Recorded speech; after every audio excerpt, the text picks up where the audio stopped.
El acusado no entiende lo preciosa que es la vida. Famosos por sus atroces actos, estos jóvenes asesinos de niños entran en prisión esperando un lugar de poder. Pero tras las rejas les espera una verdad brutal. El único consuelo que tengo es que tu vida en prisión estará llena de horror y miedo. Así que espero que mueras cuanto antes. Nos adentraremos en el cruel mundo de los centros penitenciarios, donde una retorcida forma de justicia aguarda a estos niños asesinos. Prepárate para explorar las jerarquías de la vida en prisión, donde incluso los monstruos pueden convertirse en presas. Austin Myers. Austin Myers, un nombre que se ha convertido en sinónimo de uno de los casos de asesinato más espeluznantes de la historia de Ohio, se enfrenta ahora al castigo definitivo: la muerte.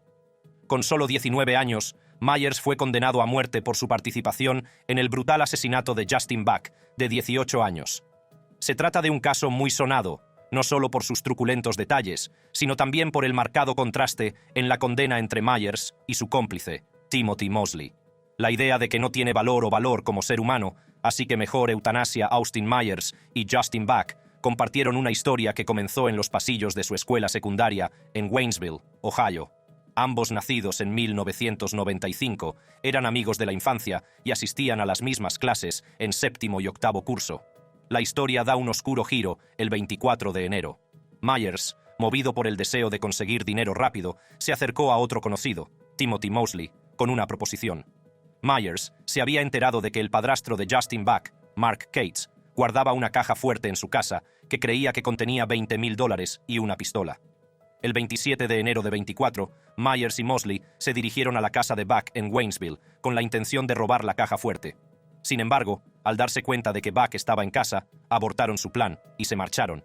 Fue entonces cuando Myers supuestamente concibió la idea de matar a Buck para facilitar el robo. Buck, ajeno a sus malintencionadas intenciones, les recibió en su casa. Los tres hombres charlaron un rato, recordando viejos tiempos. Sin embargo, el ambiente pronto se volvió mortal. Cuando Buck fue a la cocina, Mosley vio su oportunidad. Se armó con el garrote y una navaja de 15 centímetros, mientras Myers se preparaba para ayudarle. Austin podría haberlo evitado, pero le dice a Justin: «Está bien». Ya casi termina, Mosley atacó a Buck por la espalda, intentando estrangularlo con el garrote. Myers sujetó a Buck por delante, pero el joven se defendió ferozmente. La lucha fue intensa, y los tres hombres cayeron al suelo de la cocina. En medio del caos, Myers se dio cuenta de que Buck tenía el garrote en la barbilla y no en el cuello. Presa del pánico, Mosley sacó su cuchillo y empezó a apuñalar a Buck por la espalda. Myers colocó entonces el garrote alrededor de la garganta de Buck, mientras Mosley continuaba apuñalándole en el pecho. El brutal ataque terminó con Buck sufriendo 21 puñaladas. El caso llamó la atención porque Mosley, que utilizó el cuchillo para asesinar a Buck, fue condenado a cadena perpetua sin libertad condicional gracias a un acuerdo con la fiscalía, mientras que Myers fue condenado a muerte y se convirtió en el preso más joven del corredor de la muerte de Ohio en aquel momento. El acusado no entiende lo preciosa que es la vida. Para nuestro siguiente caso, Harvey Miguel Robinson, a la edad de 18 años, ya se había embarcado en una violenta juerga, dejando 3 mujeres muertas y otras 2 gravemente heridas. Este era un nombre sinónimo de terror y brutalidad, hasta que finalmente encontró su perdición tras los muros de la prisión. Harvey Miguel Robinson. La historia de Harvey Miguel Robinson comienza en la tranquila ciudad de Allentown, Pensilvania, donde nació el 6 de diciembre de 1974. Desde el principio, su vida fue de todo menos corriente. Su padre, un músico alcohólico de Pottstown, Pensilvania, era famoso por su temperamento violento y su comportamiento abusivo.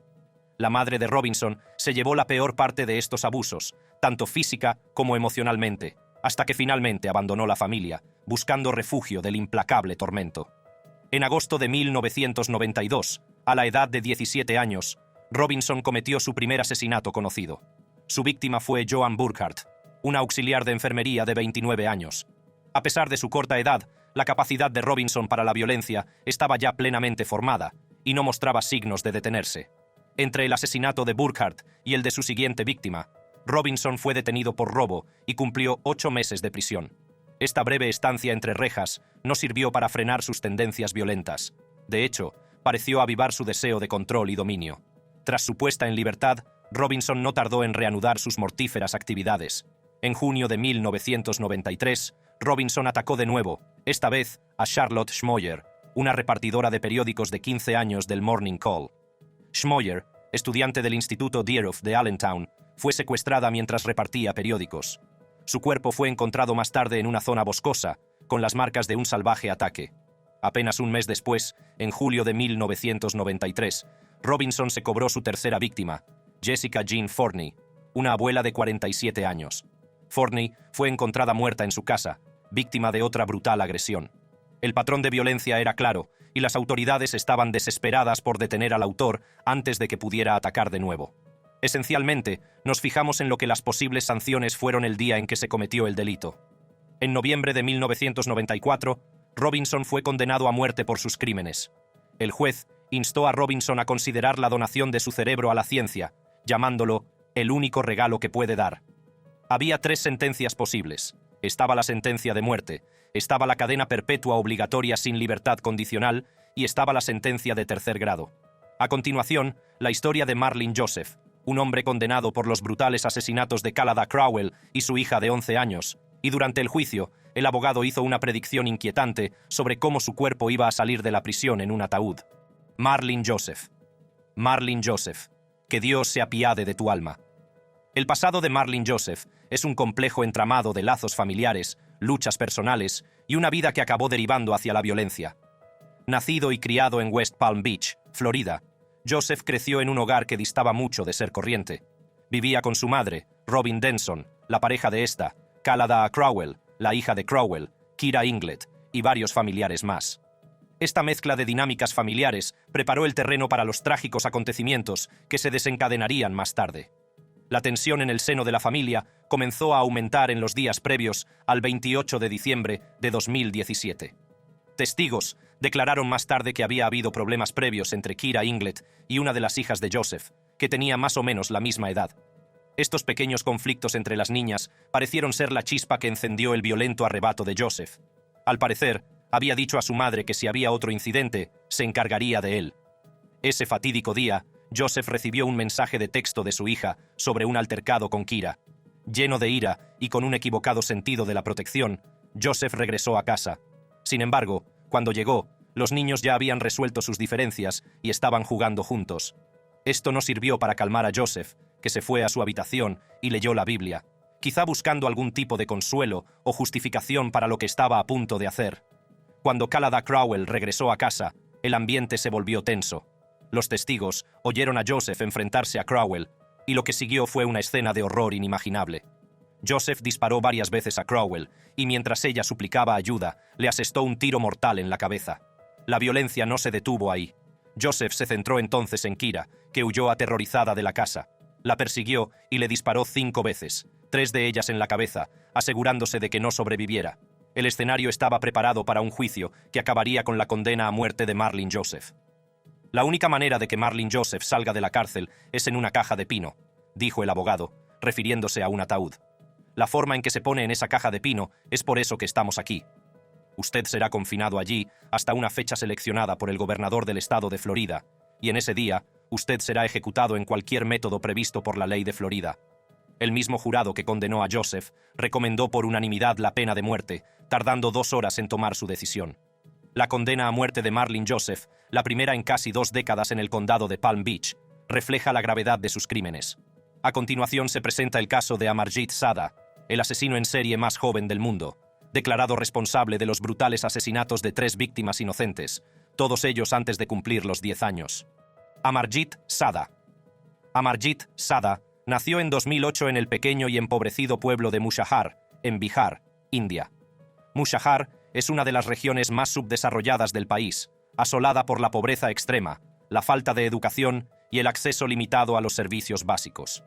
En el pueblo vive la comunidad de Mushahar, un grupo marginado al que a menudo se denomina comedores de ratas, por su desesperada dependencia de los roedores para subsistir. La familia de Amarjit no era una excepción a la dura realidad de la vida en Mushahar. Vivían en una choza destartalada y apenas tenían para comer. Su padre trabajaba como jornalero y ganaba un mísero salario que no bastaba para mantener a la familia. Los primeros años de Amarjit estuvieron marcados por el abandono y las privaciones. La ausencia de un entorno enriquecedor, unida a la dura realidad de la pobreza, creó un terreno fértil para el desarrollo de comportamientos problemáticos. Su familia, que luchaba por llegar a fin de mes, no estaba preparada para proporcionar el apoyo emocional y psicológico que necesita un niño. Esta negligencia se revelaría más tarde como un factor significativo en los trágicos acontecimientos que se desarrollaron. Los horribles actos de Amarjit comenzaron con el asesinato de su primo de 6 meses, seguido del de su propia hermana de 8 meses, y por último, la brutal muerte de una vecina de 6 meses llamada Khushbu. Su detención reveló una escalofriante falta de remordimientos y una psique profundamente perturbada. A pesar de la gravedad de sus delitos, el sistema de justicia juvenil, limitado por las leyes de protección de menores, lo internó en un centro de menores en lugar de en una prisión. En la actualidad, nadie conoce su paradero, y ciertos informes han insinuado que podría haber sido golpeado y asesinado en el centro de menores, organizado por los familiares de una de las víctimas inocentes, Khushbu. Condenado por la brutal violación y asesinato de María Hernández, de 17 años, Dexter Johnson pasó de ser un criminal despiadado a un condenado a muerte. Pero la historia dio un giro aún más oscuro cuando surgieron rumores de que Johnson había sido asesinado en su celda antes de su ejecución programada. Dexter Johnson. La historia de Dexter Johnson comienza en las calles de Houston, Texas, donde creció en un barrio asolado por la delincuencia y la pobreza. Nacido a finales de los 80, los primeros años de la vida de Johnson estuvieron marcados por las dificultades y la lucha. Su familia, que luchaba por llegar a fin de mes, vivía en un apartamento pequeño y destartalado. El padre de Johnson estaba ausente y su madre tenía varios trabajos para mantener a sus hijos. La falta de un entorno familiar estable y de modelos positivos llevó a Johnson por un camino oscuro. En una cálida noche de verano de 2005, María Hernández, de 17 años, regresaba a casa de una amiga. Era una estudiante brillante y prometedora, querida por su familia y sus amigos. No sabía que su vida estaba a punto de truncarse trágicamente. Johnson, junto con 3 cómplices, vio a María y decidió convertirla en su próxima víctima. La obligaron a subir a un coche y condujeron hasta una zona aislada a las afueras de la ciudad. Lo que ocurrió a continuación fue una auténtica pesadilla. Johnson, el cabecilla, violó brutalmente a María mientras sus cómplices observaban. El terror y el dolor que sufrió fueron inimaginables. Tras la agresión, Johnson no tuvo piedad y estranguló a María hasta matarla. Dejaron su cuerpo sin vida en una zanja, con la esperanza de que su crimen pasara desapercibido. Sin embargo, el descubrimiento del cadáver de María al día siguiente desencadenó una investigación a gran escala. El gran avance se produjo cuando uno de los cómplices de Johnson, temiendo las consecuencias, decidió cooperar con las autoridades.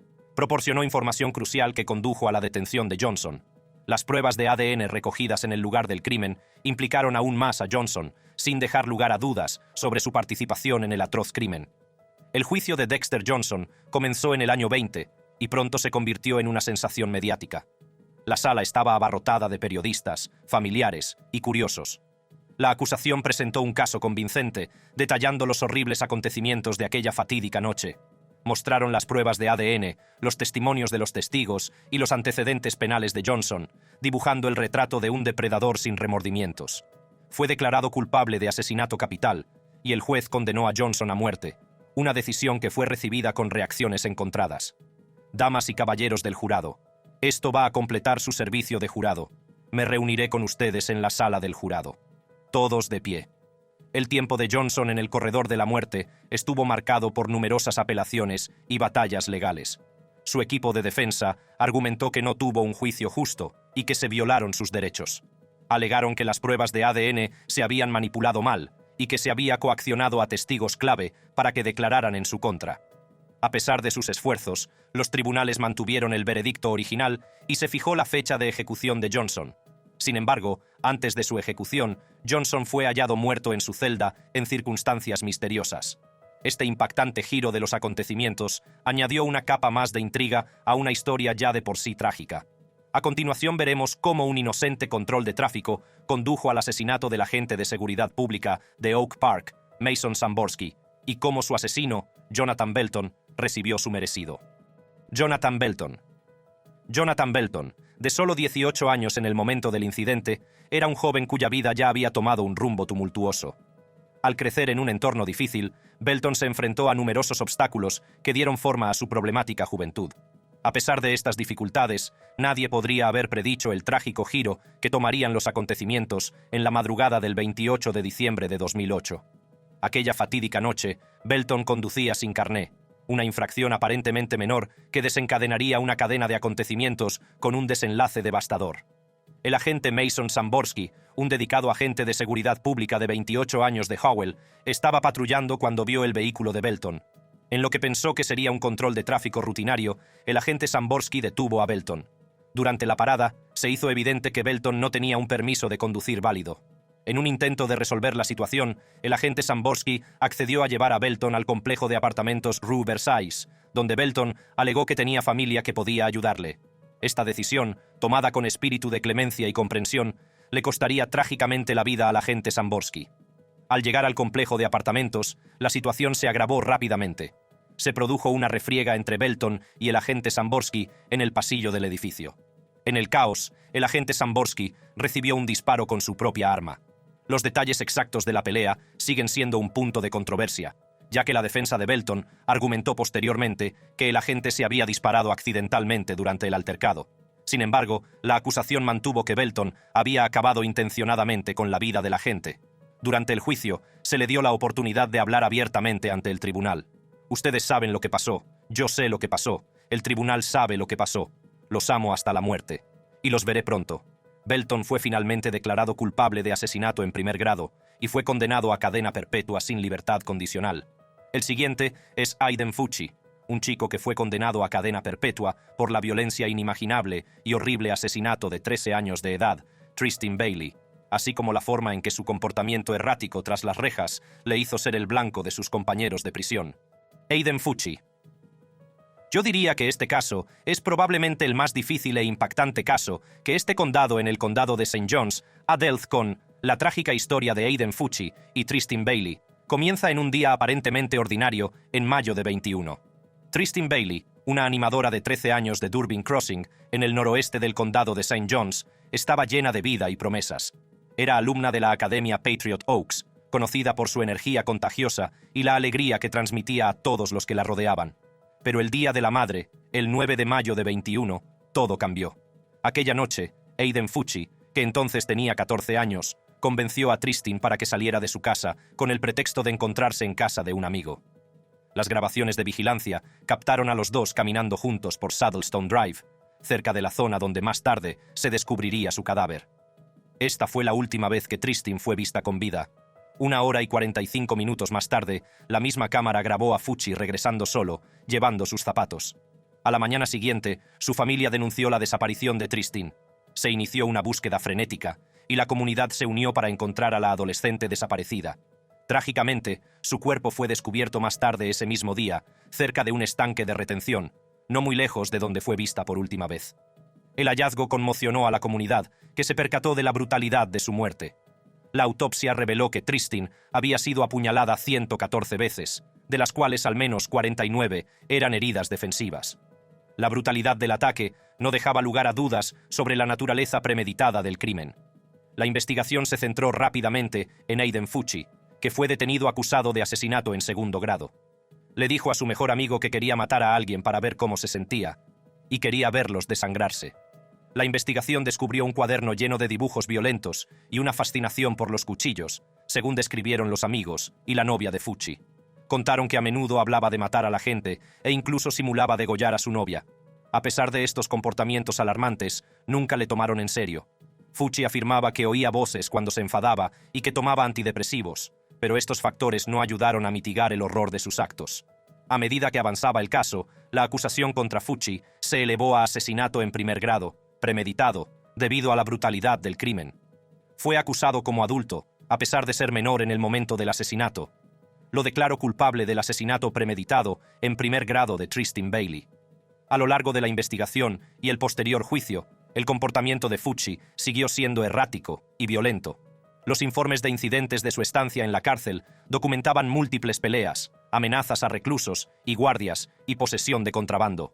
Su comportamiento entre rejas mostraba un continuo desprecio por la autoridad y una inquietante falta de remordimiento. Finalmente, el 24 de marzo de 2003, el juez R. Lee Smith condenó a Aiden Fucci a cadena perpetua. En su sentencia, Smith describió la muerte de Tristan como dolorosa, horripilante, y el crimen como atroz y cruel. El siguiente tema es sobre el tiroteo en un instituto más mortífero de la historia de Estados Unidos. Se trata de cómo un exalumno de 19 años, Nicholas Cruz, desató una ola de terror en el Instituto Marjory Stoneman Douglas, matando a 17 personas e hiriendo a otras 17. Nicholas Cruz. La semana pasada me senté con usted, abogado Sachs, en su oficina. Vi el video de usted. Me alegro de poder ver su cara ahora mismo. De usted matando a mi hija por primera vez. Desde una edad temprana, Nicholas Cruz mostró problemas de comportamiento significativos. Cuando estaba en preescolar, ya era elegible para los servicios de educación especial. Su comportamiento disruptivo lo llevó a múltiples transferencias entre escuelas. Cada movimiento marcó otro intento fallido de encontrar un entorno estable para él. En 2017, Cruz fue expulsado del Instituto Marjory Stoneman Douglas debido a su comportamiento cada vez más errático. Los psiquiatras recomendaron su ingreso involuntario en un centro residencial de tratamiento, pero nunca se llevó a cabo. En lugar de ello, Cruz siguió luchando y sus gritos de ayuda fueron en gran medida ignorados. La presencia de Cruz en Internet era una oscura ventana a su mente perturbada. Expresaba opiniones racistas, antisemitas, homófobas y xenófobas, e idolatraba a infames asesinos en masa. El sheriff del condado de Broward, Scott Israel, calificó sus mensajes de muy inquietantes, pero no fueron suficientes para tomar medidas decisivas. A pesar de las numerosas señales de alarma, incluida una denuncia anónima al FBI sobre la posibilidad de que Cruz protagonizara un tiroteo en una escuela, las fuerzas del orden no actuaron. Cruz había sido denunciado a las autoridades en múltiples ocasiones por amenazas y comportamiento violento, pero estas advertencias no se tuvieron en cuenta. A medida que la vida de Cruz se descontrolaba, las señales de advertencia se volvieron imposibles de ignorar. Sin embargo, los trágicos acontecimientos del 14 de febrero de 2018 revelarían cuán devastadoras podrían ser las consecuencias de la inacción. El 14 de febrero de 2018, Cruz abrió fuego contra los estudiantes y el personal de la escuela secundaria Marjory Stoneman Douglas, asesinando a 17 personas e hiriendo a otras 17. El único consuelo que tengo es que tu vida en prisión estará llena de horror y miedo. Así que espero que mueras cuanto antes. No tengo perdón en mi corazón para ti. Eres un monstruo sin remordimientos, y cada aliento que tomas es un aliento desperdiciado. Cruz huyó del lugar a pie, mezclándose con otros estudiantes, y fue detenido sin incidentes aproximadamente 1 hora y 20 minutos después, en la cercana Coral Springs. Cruz declaró a un psicólogo que cometió el tiroteo el día de San Valentín porque creía que nadie le quería. Cruz fue condenado a 34 cadenas perpetuas consecutivas sin posibilidad de libertad condicional, una por cada una de las víctimas asesinadas y heridas por Cruz. A continuación, el extraño caso de Alyssa Bustamante, de 15 años, y cómo atrajo a un niño de 9 años al bosque, movida por una escalofriante curiosidad por saber qué se sentía al matar. Alyssa Bustamante. La vida de Alyssa distaba mucho de ser normal. Desde muy joven mostró signos de profunda angustia emocional. A los 13 años, Alyssa ya había intentado suicidarse y le habían recetado el antidepresivo Prozac para tratar su grave depresión. Se autolesionaba y se grababa la palabra odio en la piel, un claro indicio de su agitación interior. La fascinación de Alyssa por la muerte y la violencia se acentuó al entrar en la adolescencia. A menudo expresaba pensamientos oscuros en su diario y en las redes sociales, insinuando una curiosidad morbosa por lo que se sentía al matar a alguien. Esta curiosidad pronto se manifestaría de forma horrible y trágica. En los días previos a la fatídica noche, los siniestros planes de Alyssa empezaron a tomar forma. Cavó meticulosamente 2 tumbas poco profundas en el bosque cercano a su casa, impulsada por un deseo insaciable de experimentar el acto del asesinato en primera persona. Su elección del lugar fue deliberada, asegurándose de que las tumbas estuvieran ocultas a plena vista. Elizabeth Olten vivía en el mismo barrio que Alyssa. La familia de Elizabeth la describía como una niña cariñosa y alegre, completamente inconsciente de la oscuridad que acechaba a su vecina. El 21 de octubre de 2009, Alyssa puso en marcha su plan. Utilizó a su hermana pequeña, Emma, para atraer a Elizabeth al bosque, prometiéndole una sorpresa. Elizabeth, confiada y desprevenida, siguió a Emma hasta la zona aislada donde Alyssa la acechaba. Una vez que llegaron al lugar predeterminado, Alyssa atacó a Elizabeth con una brutalidad escalofriante. Estranguló a la joven y luego utilizó un cuchillo escondido en su mochila para apuñalarla varias veces y degollarla. La brutalidad del acto era incomprensible. Tras el asesinato, Alyssa enterró el cuerpo de Elizabeth en una de las tumbas que había cavado y lo cubrió con hojas. Volvió a casa y escribió en su diario los horripilantes detalles del crimen. Su diario revelaba una inquietante sensación de satisfacción y distanciamiento del horror que acababa de cometer. Acabo de matar a alguien. Ha sido increíble. En cuanto superas el Dios mío, no puedo hacerlo. Es bastante agradable. Estoy algo nerviosa y temblorosa ahora mismo. Vale, ahora tengo que ir a la iglesia. LOL. La policía identificó rápidamente a Alyssa como persona de interés, dada su proximidad a Elizabeth y su conocido historial de problemas de salud mental. Durante el interrogatorio, Alyssa mintió inicialmente sobre el paradero de Elizabeth, pero el descubrimiento de su diario y otras pruebas incriminatorias la llevaron a confesar. Ciertamente no estaba en la misma castigo como un adulto.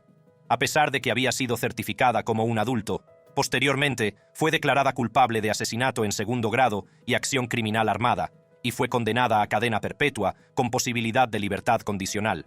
A continuación, hablamos de Mackenzie Shirila, una joven de 19 años de Strongsville, que fue condenada a cadena perpetua por estrellar intencionadamente su coche y matar a sus 2 pasajeros varones, así como de lo que ha sido de ella entre rejas. Mackenzie Shirila. Aproximadamente a las 5:30 de la madrugada, Mackenzie Shirila, que entonces tenía 17 años, estaba al volante de su Toyota Camry. Con ella iban 2 pasajeros varones de 19 y 20 años. El trío circulaba por Progress Road, en Strongsville, Ohio. Lo que parecía un viaje normal y corriente, pronto dio un giro espeluznante. Casi inmediatamente después de girar en Progress Drive, Mackenzie aceleró su vehículo a la asombrosa velocidad de 100 millas por hora. No era una velocidad normal para una zona residencial, y las consecuencias fueron catastróficas. En un acto impactante y deliberado, Mackenzie condujo su coche directamente a través de un letrero comercial y se estrelló contra el edificio Plitco, una estructura de ladrillo situada en la intersección de Progress Drive y Alameda Drive. El lugar del accidente fue descubierto 45 minutos más tarde por un buen samaritano que llamó rápidamente a la policía. El Departamento de Policía de Strongsville y los servicios de emergencia de Strongsville acudieron rápidamente al lugar. Trágicamente, ambos pasajeros varones fueron declarados muertos en el lugar.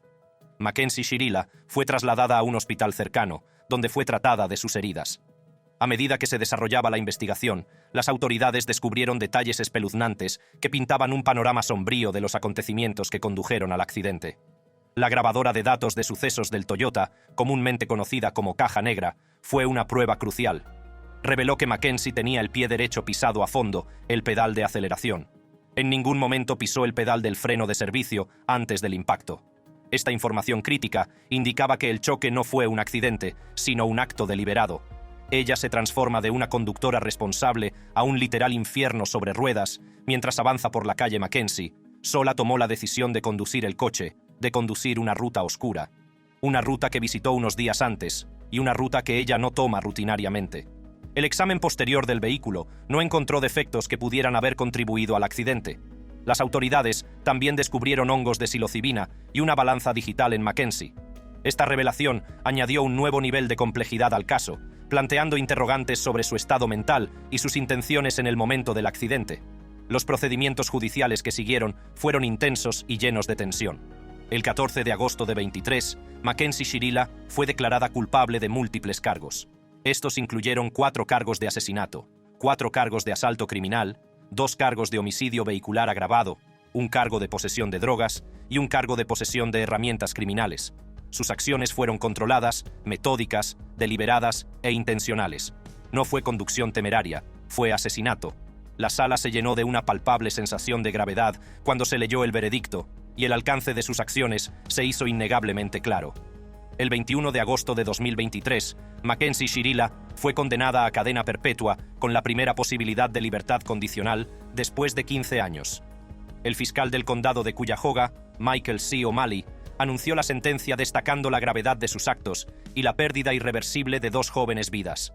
La sentencia supuso la culminación de un largo y arduo proceso judicial y supuso un cierto alivio para las familias de las víctimas. Si te ha gustado este vídeo, echa un vistazo a nuestros otros impresionantes vídeos del canal. Gracias por vernos. Hasta la próxima.